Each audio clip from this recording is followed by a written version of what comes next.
You're a cop, huh? No, what I am, Sonny, is about 50 pounds heavier and one hell of a lot meaner, so you better straighten up your act. I don't think I like it. The snapper is Robert Shiver, a sophomore out of Thomasville, Georgia. The holder is Matthew Motley, a senior from Opelika, and Wes Byram, a freshman out of Fort Lauderdale, trying to put it through to give Auburn the win. Here's the snap, the place, the kick is up, the kick is long enough, the kick is good! Good! See you later, alligator! Tigers win, 20-17! I hope Lee Corso and Kirk Street never pick Auburn to have a chance again. Being number 2, being number 4. It all starts with just one thing. Glass jars can be reused to store food and spices, as a holder for combs and brushes in the bathroom, or as a container for plants and homemade candles. In addition to simply being recycled. Find tips and more at onethingus.com.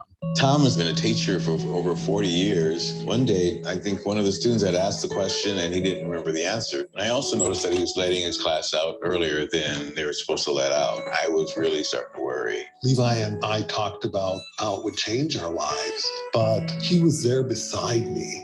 When something feels different, it could be Alzheimer's. Now is the time to talk. Visit alz.org/ourstories to learn more. A message from the Alzheimer's Association and the Ad Council.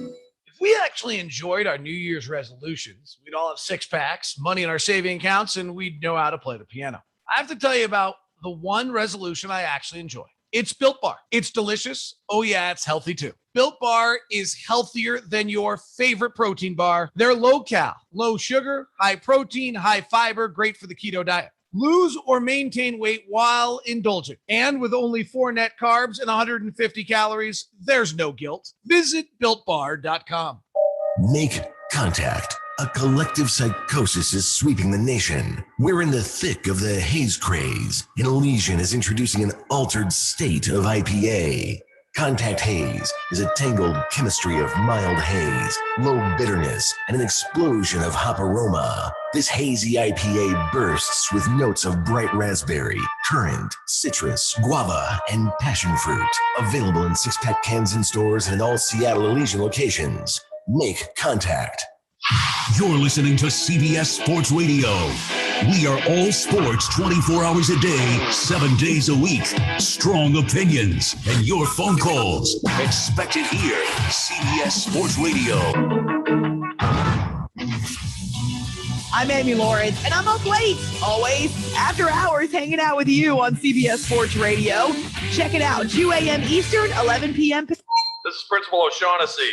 Students, please report to the gymnasium for your club photos. Fake announcement.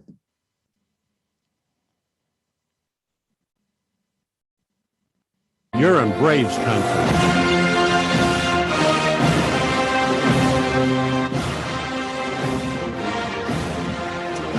Good morning, and welcome to Braves Country today as we get you caught up with the Atlanta Braves in just a few minutes. A programming note, there won't be a take me out to the ball game today. I'm under the weather, and I did want to make sure that I did a Braves Country today because we have so much going on in the world of the Atlanta Braves, and we only do these before the series starts. So take me out to the ball game. We'll be back on Monday, assuming that I make it through this, whatever the hell I've got.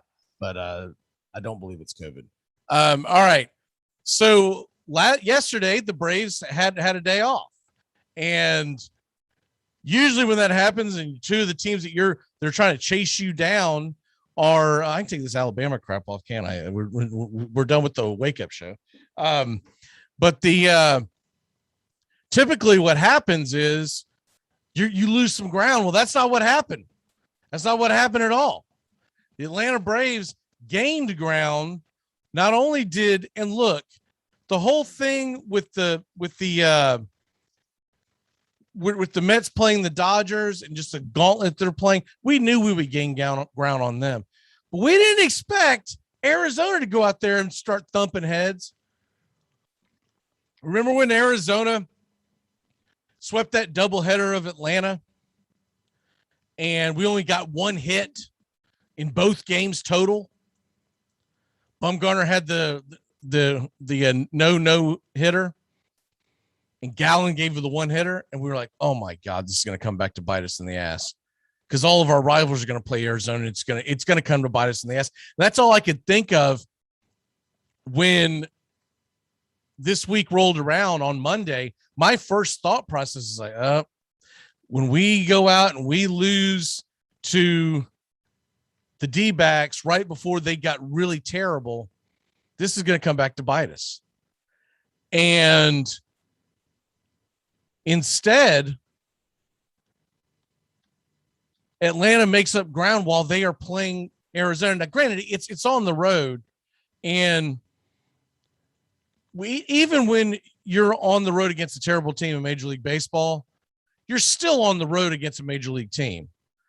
Now, I know you can argue that Arizona is not necessarily a major league team. They've got a lot of pieces that would be on most teams' minor league system. They're still a major league team. They go out. What shocked me the most was yesterday. Yesterday's game is what shocked me. They beat the Phillies. They didn't just beat the Phillies. They beat Zach Wheeler. And Zach Wheeler has been absolutely lights out all year long. This is going to hurt his Cy Young chances, by the way. 6 2/3, 6 earned runs, and 7 strikeouts. While Mad Bum, he paid us back, baby. No hit us in was it April? He went 8 innings, 1 earned run, only allowed 3 hits, and they get the W. The Mets last night, they lost to the Dodgers. That's not shocking anybody, but they did it with Dodgers doing a bullpen game. So what does that look like now? What are we looking at today? Well, the Atlanta Braves are now sitting 4 games in front of Philadelphia. 4. Who the hell saw this coming? And they are 5 games in front of the Mets. A couple of weeks ago, when the Phillies swept the Mets, all I could think of at the time was, God bless, I wanted them to split. I don't want Philly to run away because they're going to be the most difficult team to catch because their schedule is really easy. And Philly's out there helping us. Now, Philly, they're 4 game back of Atlanta, 1 game in front of the Mets. The Mets are 5 back. The rest of the division does not matter. If you want to look at the wild card, you can. I still think you need to focus on the division. But the wild card gets a little more interesting because San Diego keeps losing. They're only 1 game in front of Cincinnati and 3.5 in front of St. Louis. But the teams in our division, which would be relevant to us, they are 5 games behind the wild card and 6. So they're still closer to winning the division than they are anything else. So you have to focus on the wild card. That is, on the division. So today, Atlanta is going to play at 7:05, and they're in Baltimore, going up against Keegan Aiken, who's got an 8 ERA. The Braves are on a 6-game winning streak, and this is the part that scares the hell out of me. You go into a game on an off day, after an off day, and you want to keep it going, but do they get complacent a little bit? Because these are the games you got to win because you've got some tough games ahead of you in September. The Orioles are a team they need to sweep. And I don't normally say that in Major League Baseball. You're usually just looking to win the series. If they win the series, go 2 out of 3, it's not a disaster. If they lose the series in any shape or form, whether it's losing 2 out of 3 or getting swept, God forbid, then it's an absolute disaster. No matter what Philly and New York does, you're going to be regretting that down the road. So you've got to go in and play well. We've got Max Fried.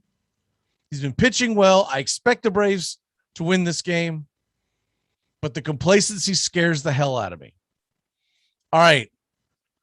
Also going on today, if you're going to be up late, if you're a night owl, this is the weekend for you because both Philly and the Mets are on the road in California. The Mets continue their series with the Dodgers. They got Carrasco versus Buehler. Buehler ought to get that W. I mean, he should. Carrasco's been terrible. I can't kill Carrasco for this. Guy's coming off a terrible injury. Of course, we know that he was also fighting a terrible illness. So the fact that he's out there pitching is phenomenal. He's got a 10.32 ERA. Ooh.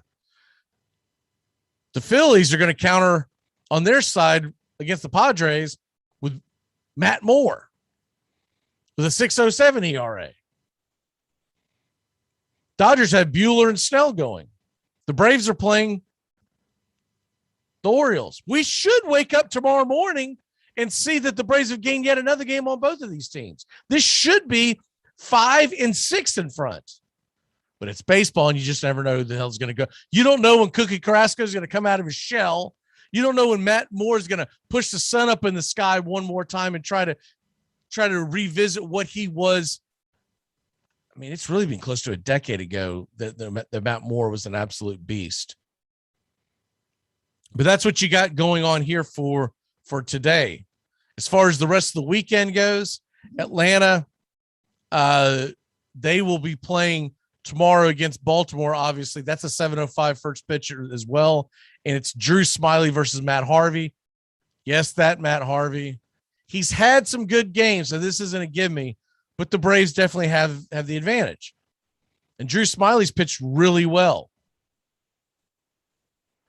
We'll get to that here in a second, but Zach Gallen versus, I'm sorry, I got the wrong game. Aaron Nola versus Joe Musgrove at 8:40 is the Philadelphia matchup. We all know Nola can pitch. Padres have been playing terrible baseball, so none of these are a foregone conclusion. Philly could go in and do the unthinkable. They could get swept by Arizona and go in and sweep the Padres. So none of this is a give me. I'm hoping that we get a series win for the Padres against the Phillies, but nothing would shock me.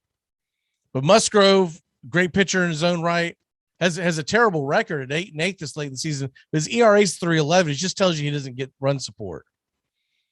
And then, of course, Mets Dodgers. That's going to be the national game on FS1. That's 4:05 first pitch. Rich Hill, who's terrible. We all know he's terrible. He is going up against Max Scherzer. That's got to be a win for the Dodgers. It's got to be. So then we go to Sunday and we see that it's Touki Toussaint, assuming that they don't pull the trigger and bring Ian Anderson up. It's Touki Toussaint versus John Means. That's the game I'm concerned about. John Means has a 3.44 ERA. John Means is a very, very good left-handed pitcher. And they could struggle against him. And we don't know what Tuki's going to do.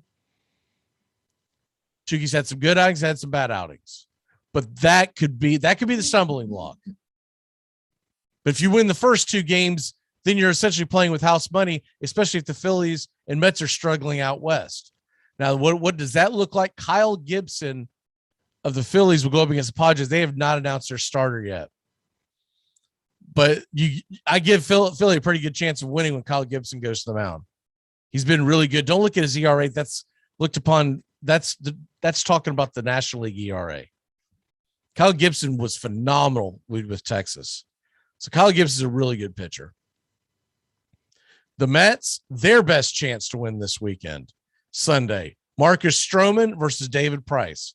David Price has pitched well, but Marcus Strowman, I believe, has pitched much better, even though he's 8-12 on the year. And there's something to be said about that record, but he's got a 2.84 ERA. Marcus Strowman has pitched very well. So that's what the weekend set looks like. Now, as far as news and notes, when it comes to Braves players, I just mentioned Ian Anderson. Ian Anderson pitched really well the other day, and we expect him to be coming back pretty soon. Now, he pitched on Tuesday. He could be lined up to pitch on Sunday. So that's why I don't know if Touki will be the starter on Sunday, but we'll just go with the assumption that he's going to be. After that, Ian Anderson, if he does not come back on Sunday, then maybe they give him one more time around and have him pitch down in the minors to just make sure he's okay and blah, blah, blah, and he comes back next week. That's a possibility. Or they could do what I would be in favor of, give him an extra day of rest and be ready for the New York Yankees who he pitched very well against on Monday. That would be that's what I would do. Don't waste the Ian Anderson bullet on Baltimore. Push him to Monday. And so that's what I think they will do, but we'll see what happens, because next week the Braves play. It's kind of a weird week, but looking at the Braves' schedule next week, they're going to play the Yankees for 2, and then they're gonna have a couple of days off. So you could play around with the rotation. I would prefer to see Ian Anderson make a start against the Yankees. Now, what happens when Ian Anderson comes up? They're going to have to set someone down, right? And I hear all these idiots on Twitter, even idiots that I know, that'll say, DFA Will Smith when Tukey comes back. All right, well, first of all, you don't have a real closer on this thing because you didn't do anything at the trading deadline. So that's a terrible idea. That's an absolute terrible idea.